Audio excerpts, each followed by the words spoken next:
This video is designed to familiarize you with your new self-contained breathing apparatus, the Scott AirPack 50. In particular, we will demonstrate how to conduct a pre-use inspection, how to don and doff the SCBA, and how to clean and disinfect the unit. Keep in mind this program is intended only as a general guide. It's designed to supplement your AirPack SCBA's written operating and maintenance procedures, as well as specific procedures required by your organized respiratory protection program. Before we discuss actually using the AirPack, it is important that you have at least a general idea of how the SCBA works. The Scott AirPack is a positive pressure SCBA with a facepiece mounted regulator. This type of system is designed to supply air just as soon as the user demands it, while at the same time maintaining a slightly positive pressure in the facepiece. The air supply is contained in a backframe mounted cylinder. For the purpose of this video, we're showing a 4,500 psi AirPack system with a Kevlar composite cylinder rated for a 30-minute duration. The AirPack is also available with a variety of other cylinders in both 4,500 and 2216 psi. The SCBA's air circuit is charged when the cylinder valve is opened. Air is sent into a high-pressure hose and then through a pressure reducer. From there, the air enters a low-pressure hose and the AirPack's facepiece mounted regulator, where the air is further reduced so that it can be easily breathed. The regulator delivers air to the user through a spray bar that sends the air over the interior surface of the facepiece lens to help prevent fogging. Once docked, the regulator features first breath activation. You start the flow of air with your first breath. Remember, the AirPack features a dual vibro-alert alarm with audible and tactile signals designed to minimize any chance you will fail to notice low cylinder pressure. The AirPack 50 SCBA features a lightweight assembly with oversized hardware for easy handling with gloved hands. The Scott AirPack is also available in a wire-form backframe version. This model, the AirPack 2.2 4.5, contains the same SCBA operating systems you will see here. Only its backframe and harness systems are different. Routine inspections are required by OSHA regulations and are a part of all organized respiratory protection programs. The Scott AirPack must be inspected when you first receive it and is part of your regular inspection schedule. Typically, this means you should inspect your AirPack at the start of your shift. Any respirator not routinely used but kept for emergency use should be inspected at least weekly. All respirators should be inspected after each use. With a bit of practice, an operational inspection of the AirPack takes just a few seconds to perform. Let's see how it's done. To start, visually inspect the complete SCBA for worn or aging rubber parts, worn or frayed harness webbing, or damaged components. Check the cylinder's hydrostatic test date. For a Kevlar reinforced composite cylinder, that means making sure the cylinder has been hydrostatically tested within the last 3 years. Inspect the cylinder for dents or damage to the composite overwrap.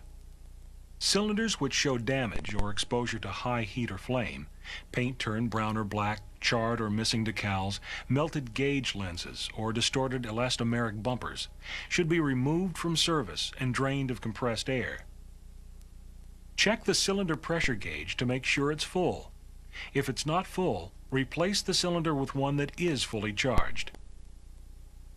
Check to make sure the reducer hose coupling is hand-tightened to the cylinder valve outlet.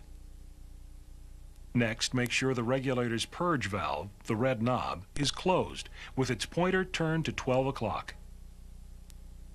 Press the regulator's air saver switch to prevent the flow of air from the facepiece. Now slowly open the cylinder valve by rotating the valve counterclockwise until it stops, approximately 2.5 complete revolutions. The vibro-alert alarm will momentarily sound, indicating the low-pressure alarm system is operational.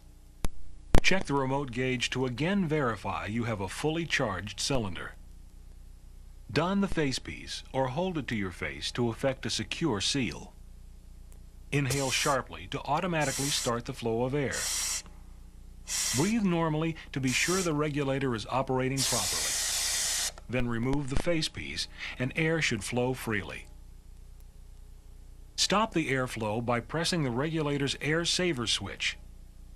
When you rotate the red purge valve counterclockwise, air should again flow freely from the regulator. Stop the flow of air by returning the purge valve's pointer to 12 o'clock. Now, close the cylinder valve by turning the valve clockwise. When it's fully closed, vent the residual air pressure from the system by opening the red purge valve. The VibraLert will briefly activate as the pressure drops below 650 psi. The Scott Air Pack is designed for quick and simple donning. Before donning, make sure you have a fully charged cylinder. To don a unit from a wall or truck mount, slide your arms through the shoulder straps, connect the waist belt, and adjust it by pulling forward on the two side-mounted belt ends. Adjust the shoulder straps, making sure the weight of the SCBA is carried on your hips. Press the air saver switch, and then, as you slowly open the cylinder valve, you will hear the VibraLert start and then stop. Before donning the facepiece, make sure you have the size that fits you best. The AV2000 is available in 3 color-coded sizes. Extend the chin and temple straps to their full outward position. Hold the head harness with one hand. Plant your chin into the chin pocket and then pull the head harness over your head. Make sure the straps are flat across your face and neck without twists. Pull back on the chin straps. Stroke back on the head harness, retighten the chin straps, then tighten the 2 temple straps. Remember that once your temple straps are adjusted, there's usually no need to adjust them again on subsequent uses. Remove the regulator from the belt-mounted holder and insert it into the facepiece with the red purge valve at 12 o'clock. A quick quarter turn locks it into place, and you can start the airflow by inhaling sharply. Every entry into a contaminated or unknown atmosphere should be planned. So make sure you have enough air to enter, carry out your required tasks, and then exit to a safe breathing area. While inside a contaminated environment, periodically check your remote gauge to determine your rate of air consumption.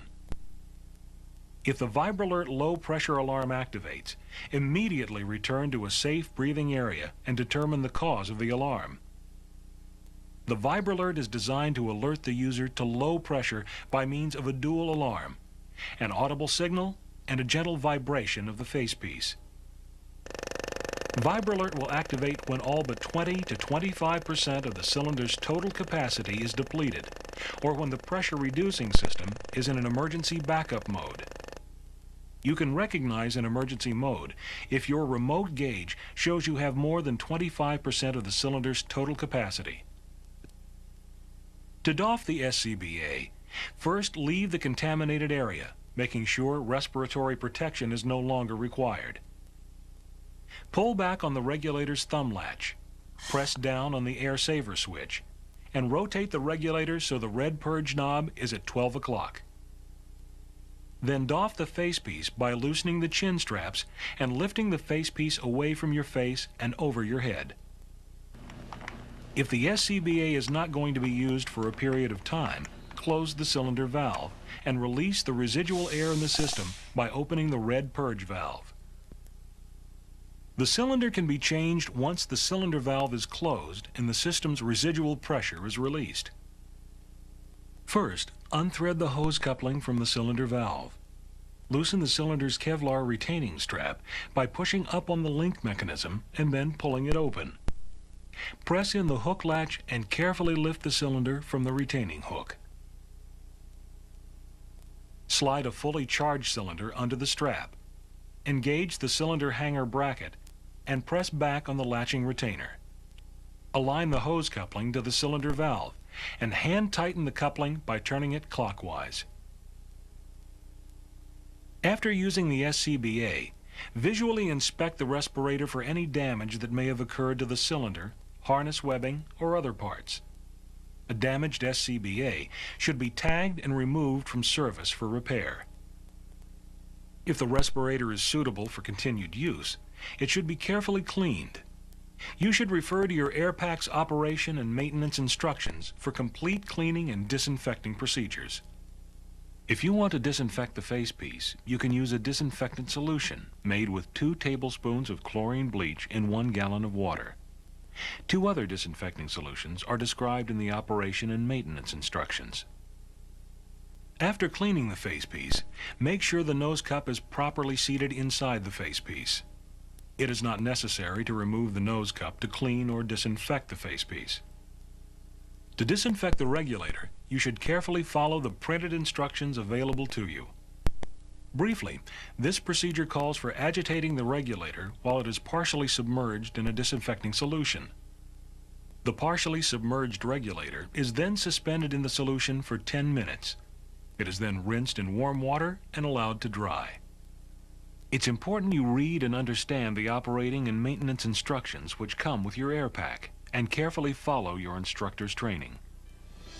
Your Scott AirPak is designed and built to give you dependable operation with a long, trouble-free service life. The Scott AirPak has earned the confidence of SCBA users with its reliable performance and rugged dependability.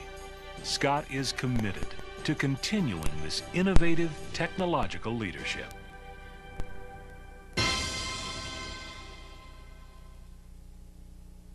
We hope this program has been useful in helping you understand the AirPak. Remember that a respirator is intended only for use in conjunction with an organized respiratory protection program. This video is designed only to supplement, not replace, your SCBA's written instructions, as well as the guidance provided by your organization.